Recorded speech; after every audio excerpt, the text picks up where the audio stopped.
Good morning and welcome to Morning Movie News, where first off today, before we get to the actual episode, I'd like to make two quick announcements about the Oscars, which are this Sunday. Oh boy!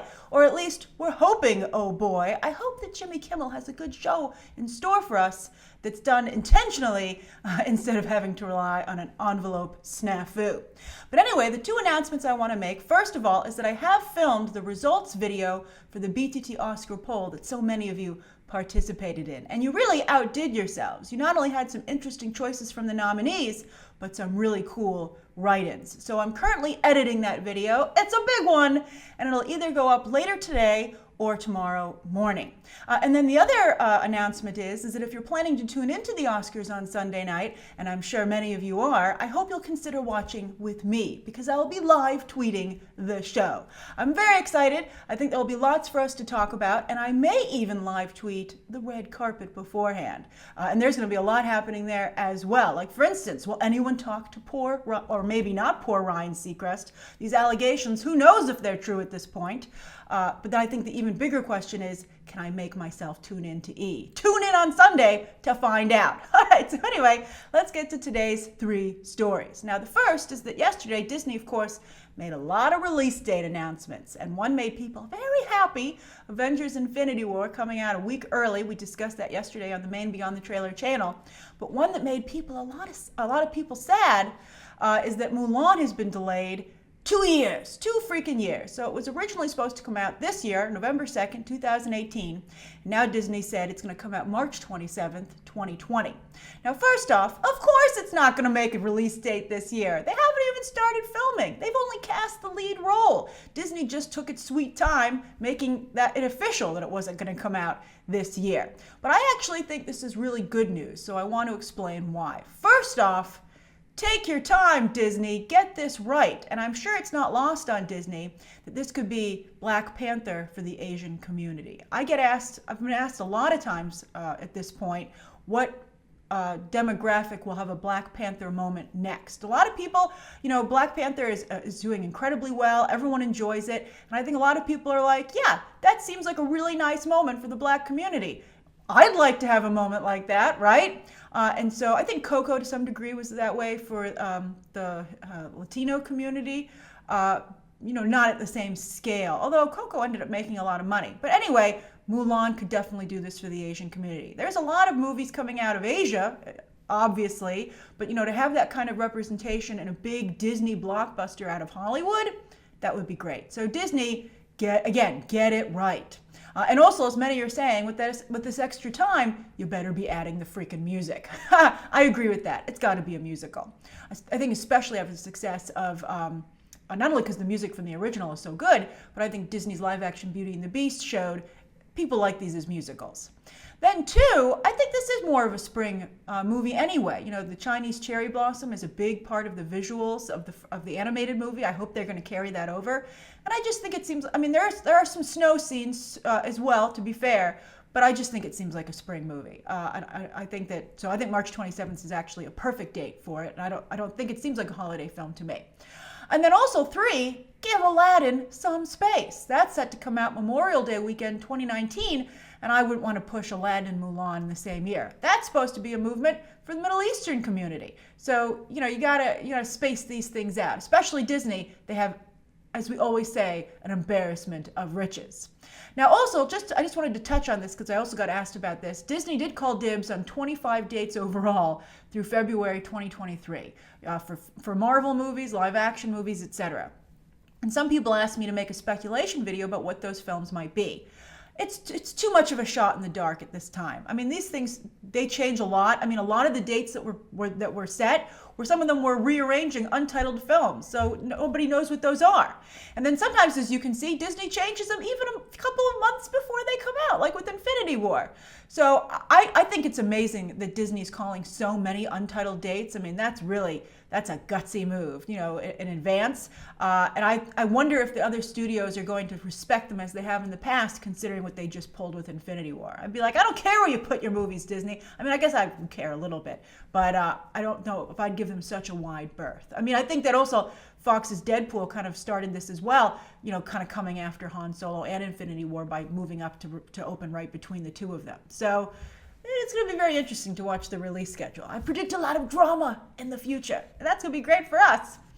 All right, so the next story is that the other day we were talking about M. Night Shyamalan signing with Apple for an original TV series with them.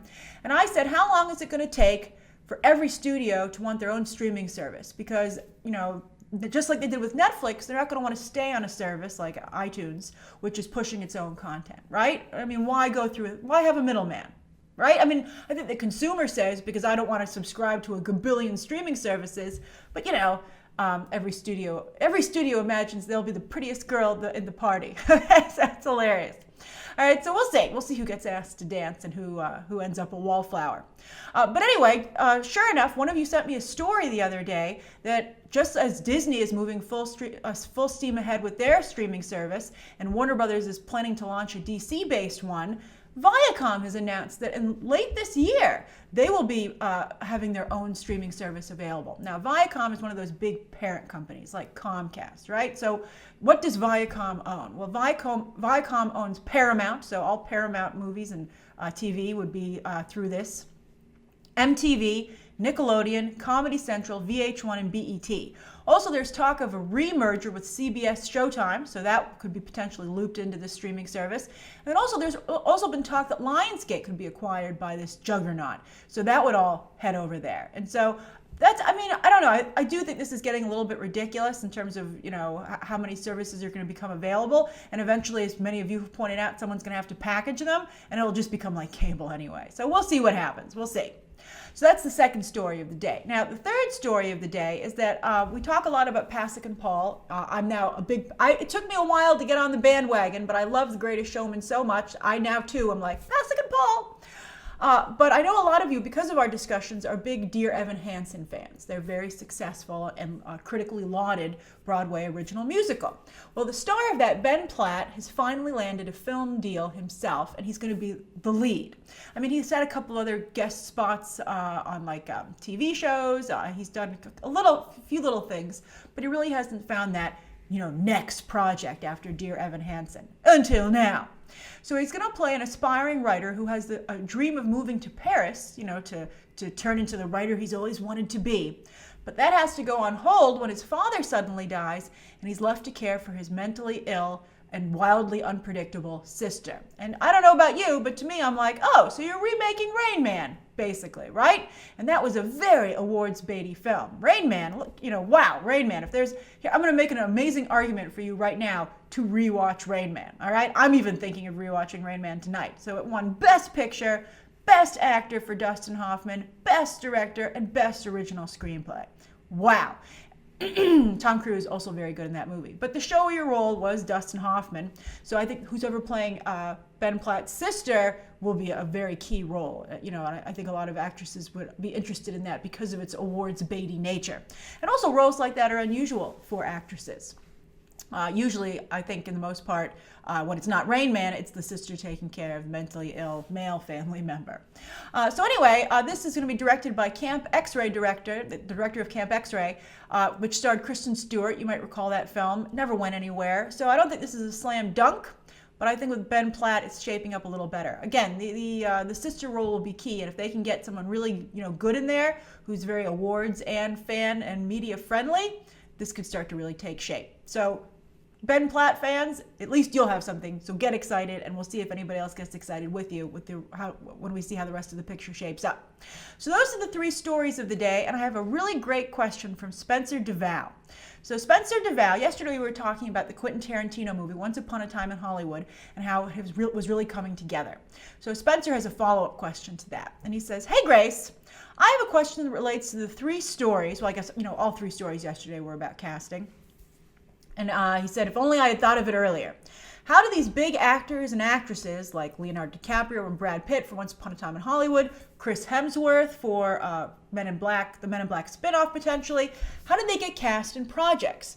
Do they have to audition for roles, or do they just get projects brought to them to sign on to? Or is it a little of both? I've always wondered this and would love if you could answer. Thanks for all the great videos, Grace, and keep up the good work. Thank you, Spencer, and thank you for a really interesting question. All right, so first off, if it's like a really big role, which an entire franchise hinges on, particularly like a superhero, they will make you test, particularly to wear the costume. How do you look in this thing, right? So that's one instance where a big star would be asked to screen test. Also, if one star is cast, like let's say Leonardo DiCaprio, a lot of times they'll screen test for chemistry to see if the other actor, even if they are very high caliber, fits with the actor. So that's to make sure that the directors, the producers, and the studio like the way the two actors click, but also the star who's already cast, because they're obviously a very big star. They're the one anchoring the project, so they're going to want to be happy with who they're acting opposite. So that's a big part of the process. Also, by the way, on a side note, if you once were a big star and your star has dimmed a little bit due to maybe your own actions or no fault of your own, you sometimes will have to audition if you had another really exciting opportunity. Like I believe Robert Downey Jr. might have had to audition for Iron Man, even though of course he was a name.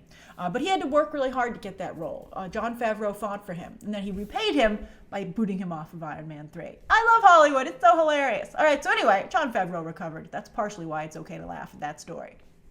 So anyway, the other times when they don't have to audition at all, it's usually a series of discussions, right? The studio and the director, they'll sit down and they go, who would be great to star in Men in Black, right?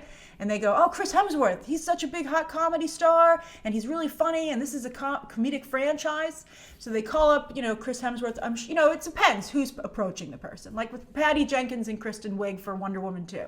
As people have been reporting, Patty Jenkins called Kristen Wiig. So if the director has a relationship or is really into the casting, they will reach out to the talent. Or sometimes, directly, because they already have a relationship. They have that person's contact information.